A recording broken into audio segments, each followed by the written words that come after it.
Hi, my name is Emma. I'm going to tell you everything you need to know to properly format your papers according to MLA rules in Google Docs. Timecodes are listed below so you can find exactly what you need to know, or just hang out to learn it all. It's really important to get your formatting right, because if your paper is kind of a mess, your readers may not appreciate your good ideas, even if they are brilliant. And even more importantly, your teacher will likely take points off your papers if you make a number of formatting errors. So let's get started.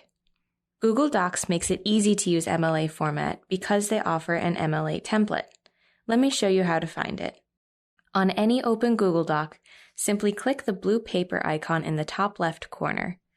Once you do, you will see your recent documents below and a number of popular templates across the top. Go ahead and click on Template Gallery. You will now see dozens of available templates. Thanks, Google. Scroll down to the Education section and click on MLA Report add-on.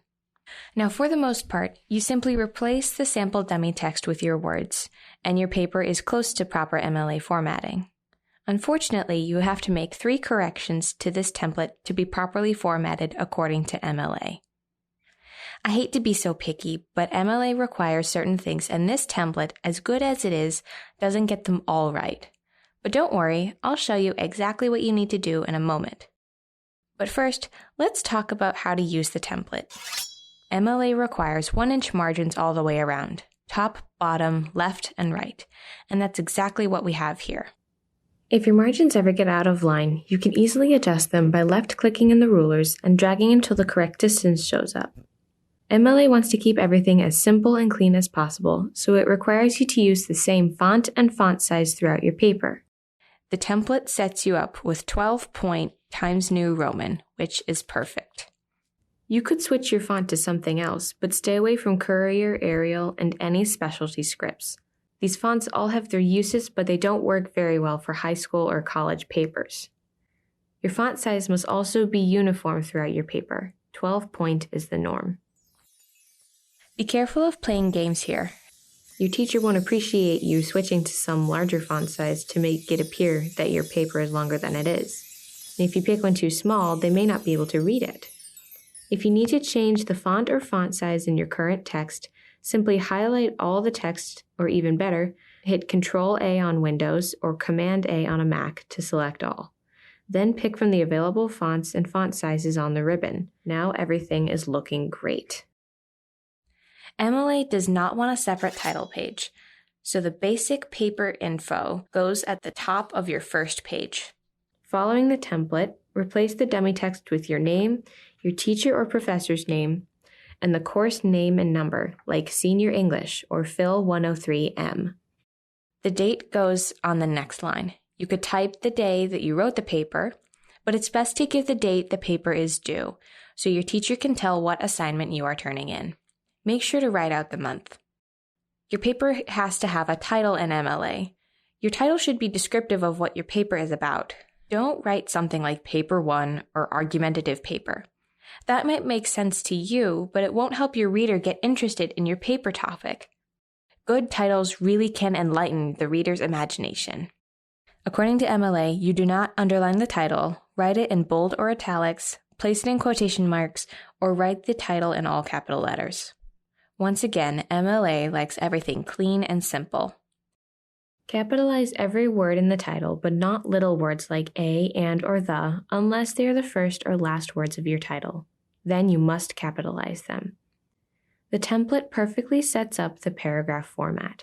Every paragraph is set to left, justification, and the first line is indented 1/2 inch.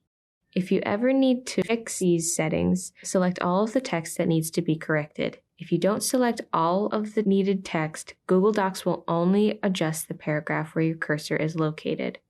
Once selected, click on Format and hover over a line and indent and click on Left. Then return to the same option, but click on Indentation Options. Change Special Indent to First Line, and Google Docs will automatically indent the first line of every paragraph 1/2 inch, which is just what MLA requires.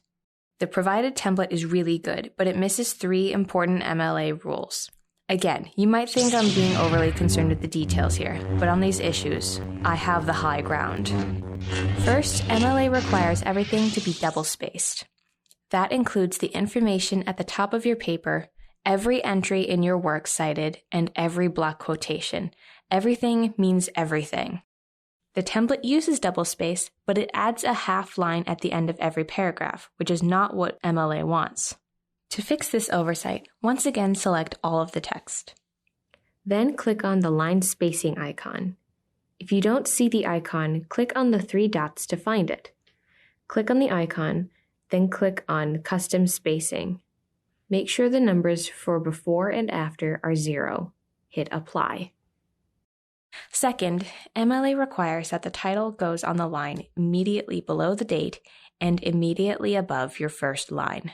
Unfortunately, the template adds an extra line, which you need to delete, because blank lines are against MLA rules. Oh dear. And there's one more important correction.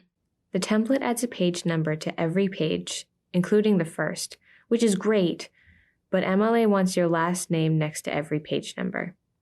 Let me show you how. Simply go to the top of your paper and double-click on the page number. Then move your cursor to the left of the number and click. Now type your last name, leaving a space. Do not add page or something like PG period before the number. And do not add a comma between your name and the page number. Don't place a period after the number. This is not the way. Google Docs will now place your name and page number half an inch from the top of every page, including the first page, which is exactly what MLA wants. The template, by the way, includes section and subsection headings. You can use those if you need to, but most of my papers aren't long enough for that to matter, so just delete them. Congratulations! You are now writing an MLA format, which should look like this. If you need to know how to properly quote sources and write a works cited page, check out my next video. And don't forget to subscribe and hit that bell to receive alerts when a new video drops. Good luck with your paper!